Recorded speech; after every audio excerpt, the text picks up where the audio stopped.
empieza a despedirse, Pablo quiere dejar muy claro qué es la iglesia, cuál es la iglesia que él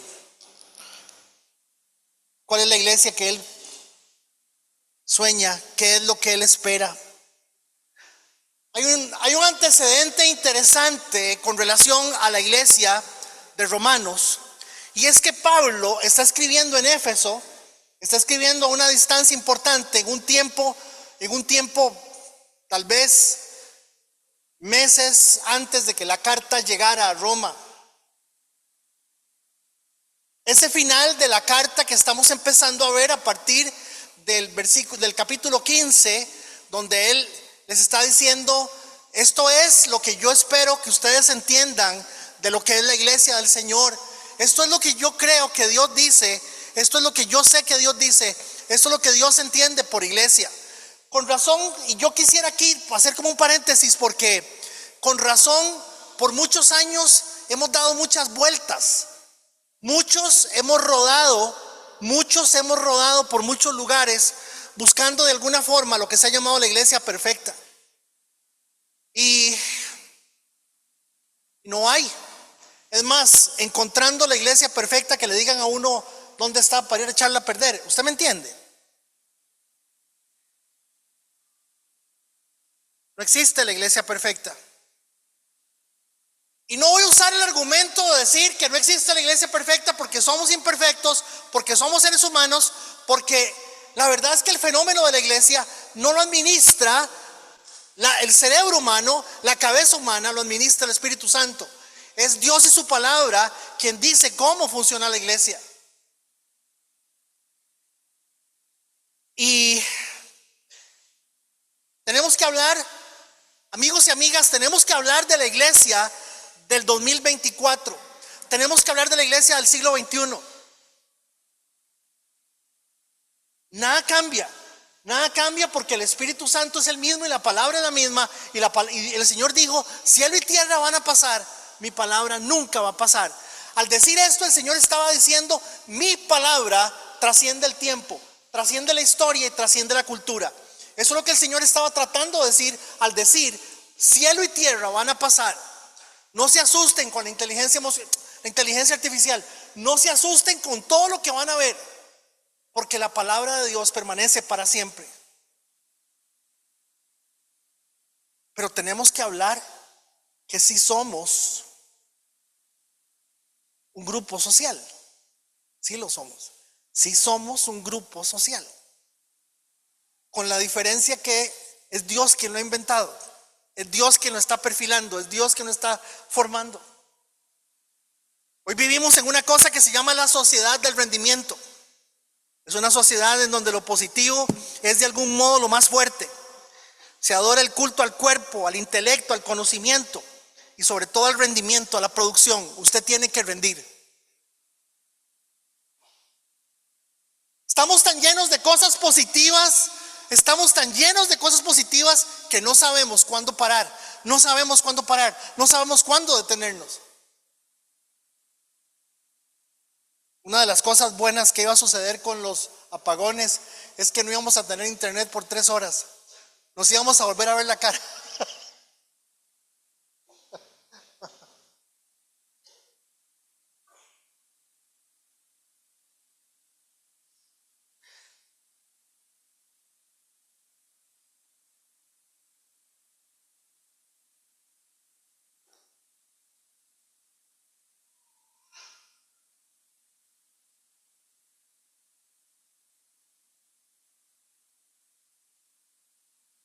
Para 1830 inicia un movimiento en Miramar y en el Monte del Aguacate, en donde empresas inglesas se vienen para Costa Rica a tratar de explotar el Monte del Aguacate, a buscar oro.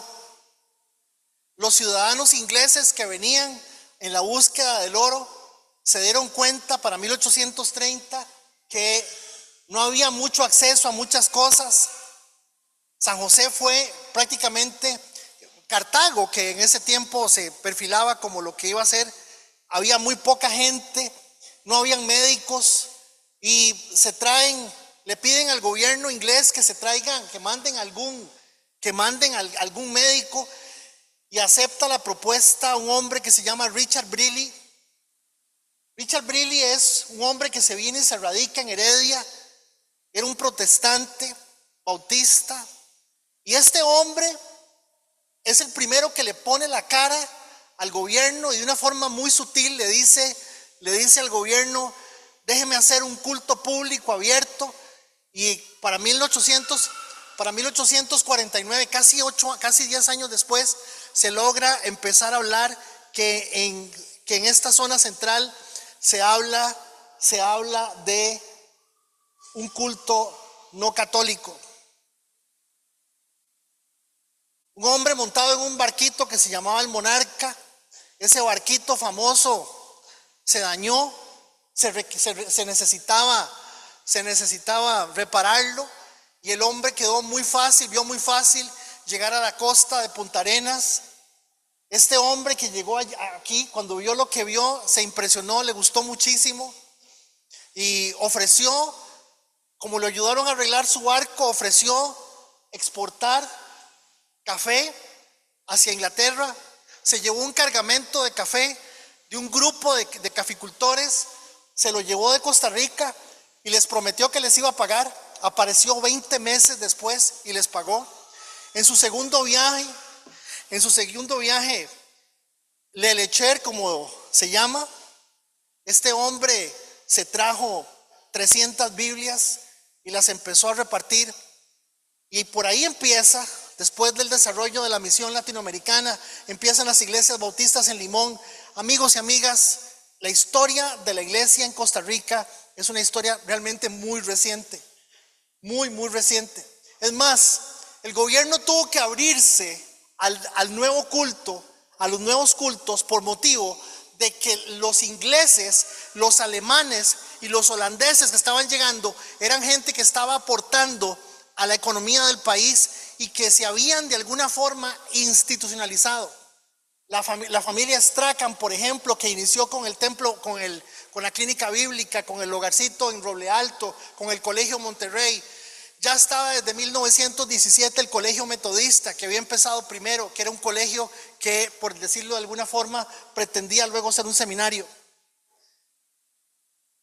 La historia de la iglesia llega hasta 1901, por decirlo así, en función de lo que la Biblia, la palabra de Dios, era. Después de 1901 inicia una cosa que se llama el movimiento de santidad. El movimiento de santidad lo promueve una organización que se llama Asambleas de Dios. Y Asambleas de Dios desarrolla una cosa que se llama el credo de Asambleas de Dios. La base de lo que Asambleas de Dios enseña está inspirado en el material del reverendo Ciro Scofield. De ahí la Biblia de Scofield. De ahí mucho del criterio del dispensacionalismo. Y esta historia, y esto que les estoy contando, y esto que se está dando, para 1945 inicia el movimiento de renovación carismática de la Iglesia Católica. Y esto que les estoy contando, les estoy diciendo que por todo lado el Espíritu Santo ha querido siempre buscar la forma de que la iglesia se consolide. Amados hermanos, pero la iglesia no es iglesia porque nosotros nos reunamos a cantar canciones. La iglesia es iglesia porque el Espíritu Santo está trabajando en nosotros a través de su palabra. ¿Sí me doy a entender? Y lamentablemente casi desde 1960 para acá, como dice don Juan Stan en el libro, todo lo que ha tomado un rumbo completamente, absolutamente emotivo.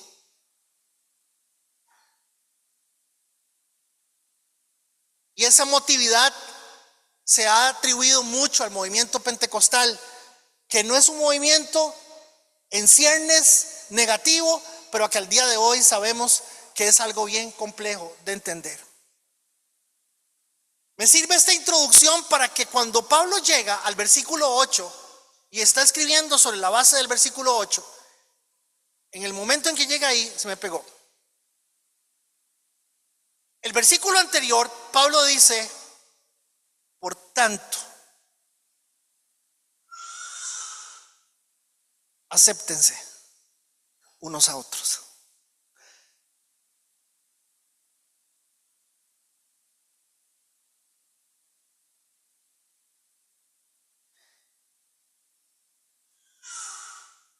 Al decir aceptarnos unos a otros, la palabra aceptarse tiene 3 niveles antes de esa, o 2 niveles antes de esa.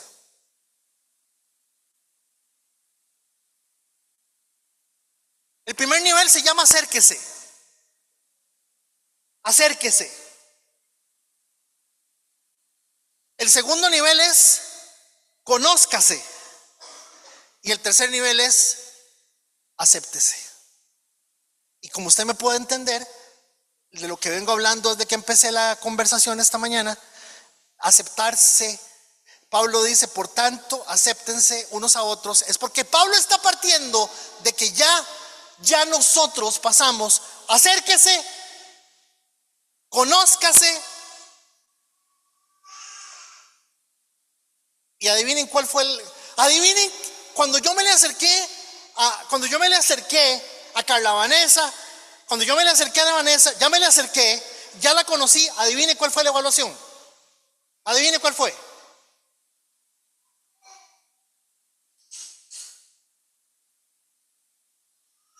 No me gustó. No me gustó. No me gustó, no olía como yo esperaba, o no habló lo que yo quería, o no, ¿me doy a entender? Por eso dice la palabra que usted tiene que entender que en usted y en mí tiene que haber una disposición para aceptar a sus hermanos.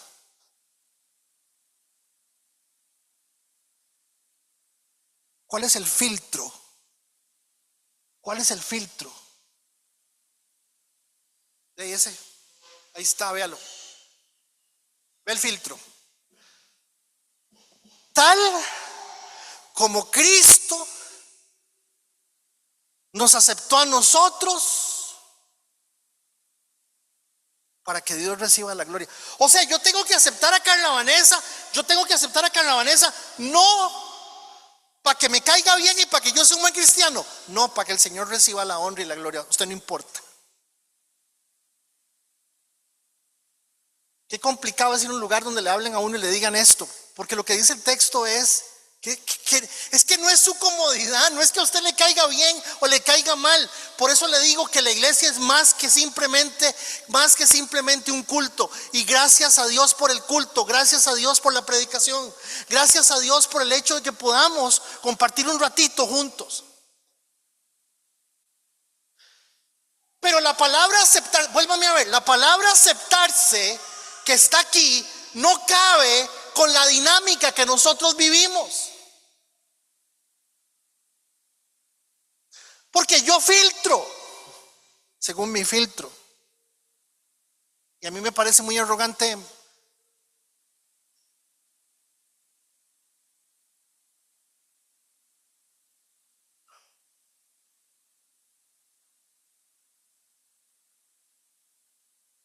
el fenómeno de la iglesia se produce al funcionar diferente a otros grupos y organizaciones. Es necesario ver mi vida en la iglesia de una forma activa e intencional. Dios quiere que yo esté aquí pendiente de conocer y aceptar.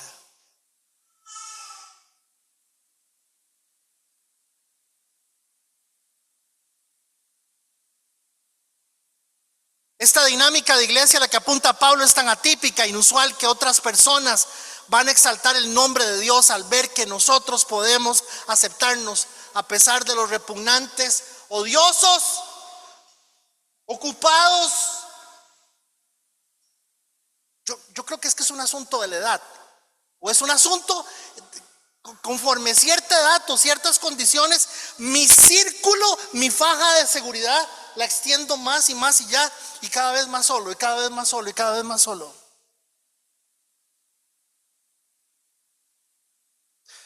Ese texto de Romanos 15:7 es un texto que no podemos dejarlo pasar por alto, porque Pablo está cerrando la carta a los romanos diciendo, miren, así como el Señor los aceptó, acéptense ustedes. Y la verdad es que lo que les estoy diciendo es que ninguno merece ninguno merece ser aceptado por el Señor. Por lo tanto, no existe filtro, ninguno, no hay filtro.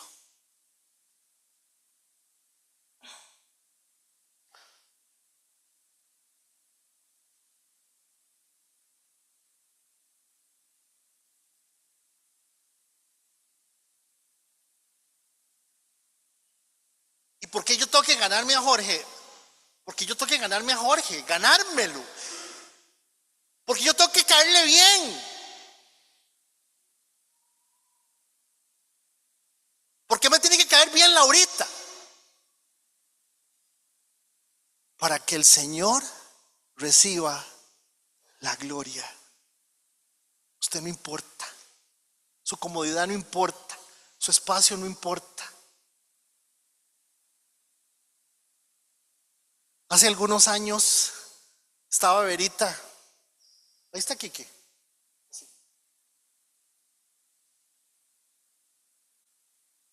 Estaba Verita aquí con nosotros y entró una persona, se sentó por aquí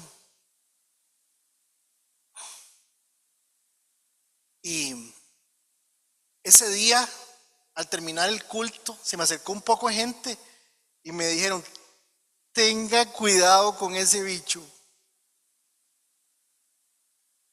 tenga cuidado con ese sujeto. Vea, para que ese hombre llegue, 4 o 5 personas inusualmente se me acercaron y me dijeron que esa persona era de cuidado. Ninguno me dijo por qué. Sí me dijeron que era de cuidado. Al final Vera se me acercó y me dice: mire, ese téngale cuidado, pero hay que ganárselo. Perdón, ¿alguien me está escuchando que lo que le estoy diciendo es que a mí no me importa, que a usted no le importe ganarse a la gente, que a Dios menos, que usted tiene que ganarse a sus hermanos y ser de bendición para ellos? Y me dicen amén por las buenas.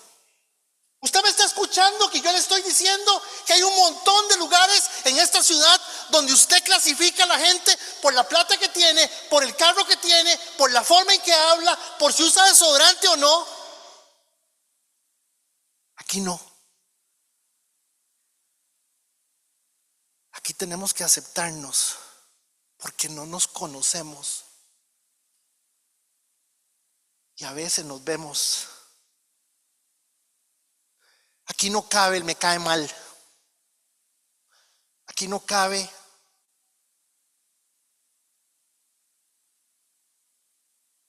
qué repugnancia la de Freddy, ¿verdad? Es que Freddy sí que es repugnante. Ay. Entonces noten, mis amados hermanos, que la entrada de Pablo en el versículo 7 para pasar al 8, claro, en el 8 viene y refuerza la idea claramente diciendo, bueno, y recuerden, ¿verdad? Recuerden.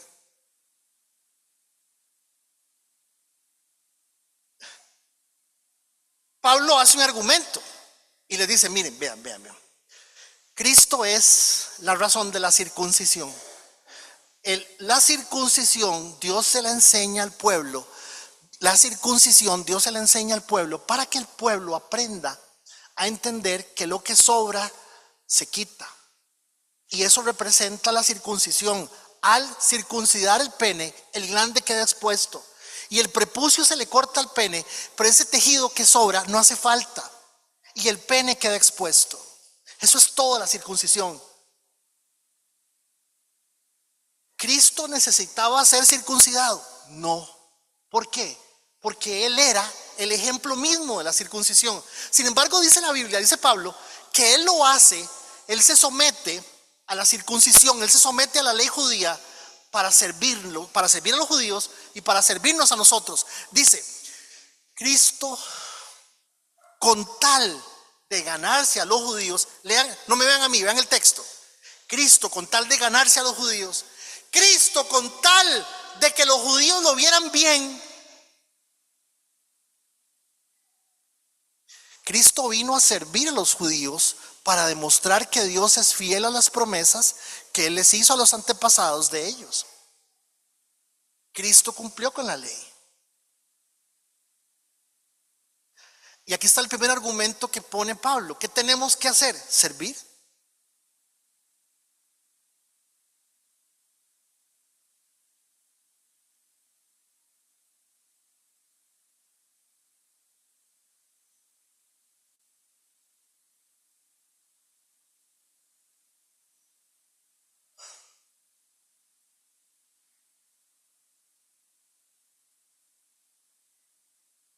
Mejor no lo digo. Avancemos. Viene el segundo argumento.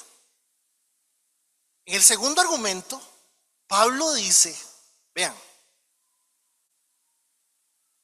al lograr entrar por medio de los judíos, sirviendo a los judíos, ganándose el favor de los judíos, también vino no solamente a servir a su propio pueblo, sino que también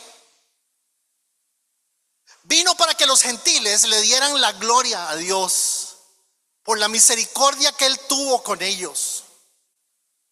A eso se refería el salmista cuando escribió y cita un salmo: por eso te alabaré entre los gentiles, cantaré alabanzas a tu nombre. Entonces el siguiente argumento tiene que ver con la oportunidad que todos tenemos que tener para poder alabar al Señor. Todos tenemos derecho de poderlo hacer. El argumento de fondo, dice John Stott: si Dios no lo desechó a usted, ¿quién es usted para desechar a alguien? El problema de desechar no es el hecho, por ejemplo, si yo le hago feo a Lena, le hago una mala cara a Lena, por lo menos sabe que yo no le caigo bien, y para mí es un problema con Lena verla y me ve feo y yo la veo feo. El problema no es ese. El problema no es cuando yo me expreso ante alguien y yo le digo a alguien que me cae mal, o me es pesado, o me es repugnante, o me es cansado. Eso no es el problema. El problema es todo lo que evitamos para no caer en cuenta de la necesidad que tenemos de mejores relaciones. Entonces, en el segundo argumento, Pablo dice: todos tienen derecho a alabar a Dios, los gentiles también. En este segundo argumento cita Romanos 15:10 Pablo, y en otro lugar está escrito: alegrémonos con el pueblo de Dios, ustedes los gentiles. Y entonces Pablo, sutilmente pero muy claramente, está diciendo: el sueño de Dios fue que todos procedieran al arrepentimiento, que todos fuésemos salvos y que fuésemos la iglesia, su iglesia. Y que estando aquí en la tierra, la iglesia del Señor fuese tan significativa que la gente quisiera convivir con nosotros. A ver, ¿qué creen ustedes que pasa cuando la gente empieza a aceptarse y la gente empieza a amarse? Amarse en el contexto en que la Biblia lo enseña. ¿Qué creen que pasa?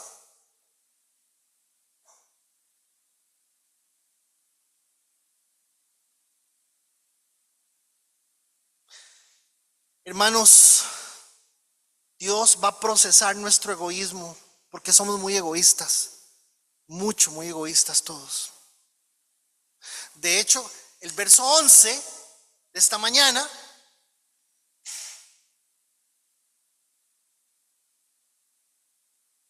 claramente nos dice: alaben al Señor todos, citando otro texto del Antiguo Testamento.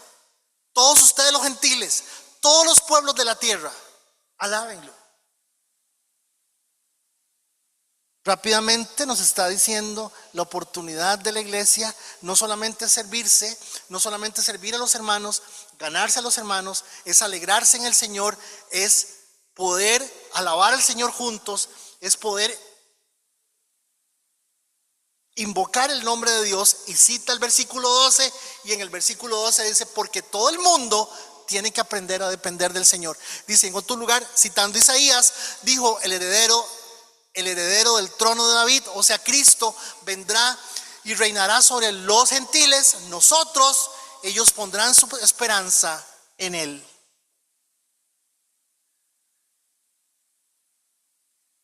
De plano les digo que los argumentos que Pablo está poniendo son realmente muy profundos para gente a veces muy egoísta como nosotros, o gente circunscrita, gente simplemente viendo la iglesia desde la perspectiva de un culto.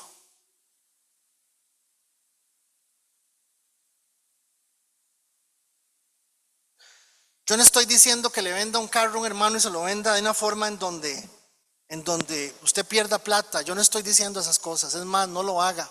Las veces que en alguna forma alguien se ha puesto a vender cosas aquí y ha vendido algún tipo de cosas, le ha ido como un quebrado.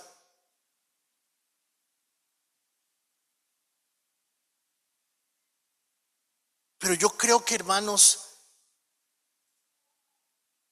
la próxima vez que piensen congregarse aquí o en otro lugar, hágase la pregunta: antes de ir a otro lugar, ¿seré yo la iglesia que el Señor quiere que yo sea?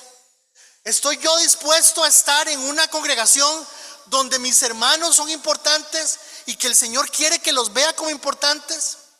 Es más, el versículo 13, vean el 13, es transitivo. El versículo 13, perdón, el 13. Es transitivo, es un cierre. Pablo dice, le pido a Dios, fuente de esperanza, que los llene completamente de alegría y paz, porque confían en Él. Entonces rebosarán de una esperanza segura mediante el poder del Espíritu Santo. Noten que lo que hace es hacer un cierre. Que les vaya bien, muchachos, porque yo sé que ustedes son personas que entienden esto. El verso 14, le tengo horror entrarle la semana entrante. ¿Saben qué dice el verso 14? Oigan, hace este cierre, le dice, cierra la idea, pero lo hace dando una bendición. Le pido a Dios, fuente de esperanza, que los llene completamente de alegría y paz, porque confían en Él. Vean, casi que no tiene nada que ver con lo que está hablando, porque lo que está haciendo es un cierre. Claro, acuérdense que nosotros estamos viendo el verso 13, pero en el original no hay números.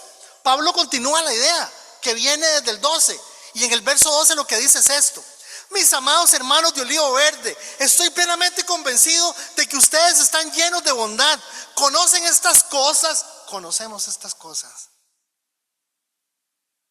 También que podemos enseñarlas a otros, unos a otros. Y oigan lo que dice: aún así, me atreví a escribirles sobre algunos de estos temas, porque sé que lo único que necesitan es recordarlos, pues por la gracia de Dios. Ustedes están viendo el nivel de sarcasmo que está usando Pablo aquí. Pablo parte de que nosotros somos tan bondadosos, estamos tan inquietos por ganarnos a los hermanos,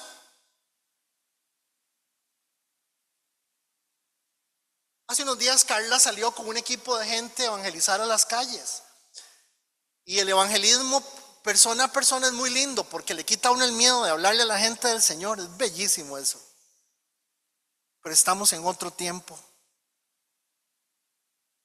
Y estamos en el tiempo donde necesitamos que la iglesia sea la iglesia para que suceda lo que Dios dijo que tenía que suceder. Que sea lugar de refugio. Una pregunta. Vean, a ver, pregunta de examen.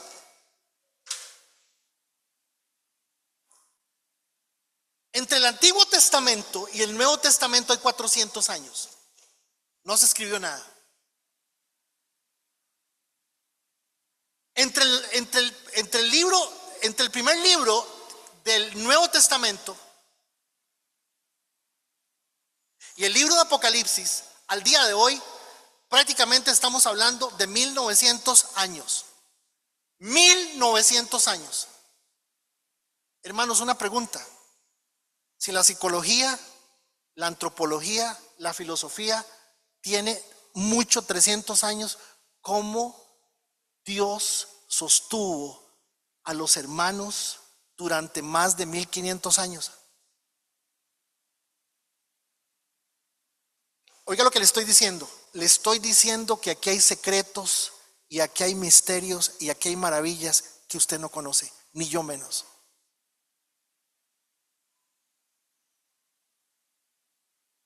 Estuve la semana pasada oyendo una cátedra de Carl Jung y me hablaron de Carl Jung como si estuvieran hablando de Jesús, y Carl Jung se murió en 1885.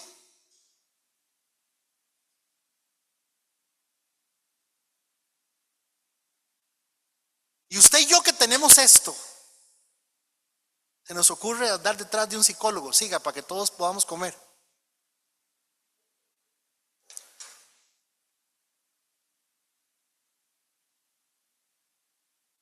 Hermanos, la iglesia es poderosa. La iglesia del Señor tiene la capacidad terapéutica. La iglesia del Señor, la que tiene el don de sanidad. Usted y yo necesitamos la iglesia del Señor. Esta es mi conclusión de esta mañana. Porque así terminó Pablo. Imagínense que termina diciendo: chiquillos, pero no se preocupen. Ustedes, yo les escribí esto porque para recordarles. Yo sé que ustedes son un dechado de cariño. Hoy se van a llevar a almorzar a todo el mundo y usted invita, tranquilo. No se trata de actos heroicos. A mí el culto de los sábados a las 6 de la tarde con estos aguaceros me perjudica. Ayer un hermano, alguien me pasó un mensaje y me dice: Dios bendiga a los hermanos que van en camino para la iglesia y van a pie.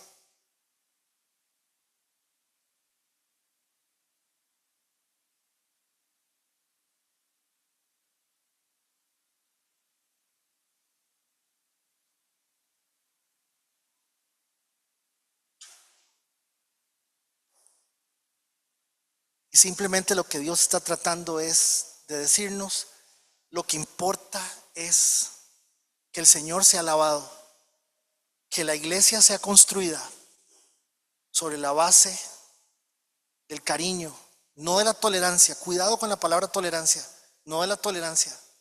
Acéptese.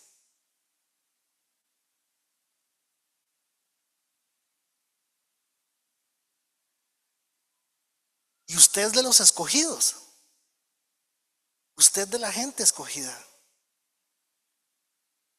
Usted tiene el honor de tener el Espíritu de Dios con usted. Nos toca muy duro, hermanos, porque nos toca vivir en la era del egoísmo. Somos egoístas. Y todos estos aparaticos nos hacen más egoístas. Antes llegaba la gente a la casa y le decía: Jorge, ahora hay verjas, más verjas, portones. Yo soy igual. Yo no estoy aquí parado diciéndoles a ustedes que me muero por la felicidad.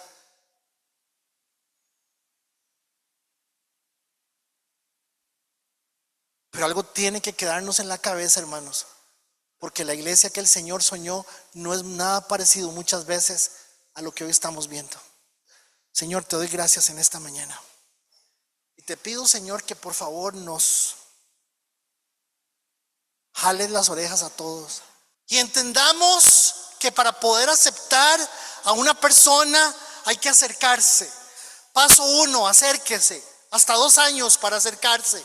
Tiempo para acercarse. Iniciativa para acercarse. Paso 2, conocerla.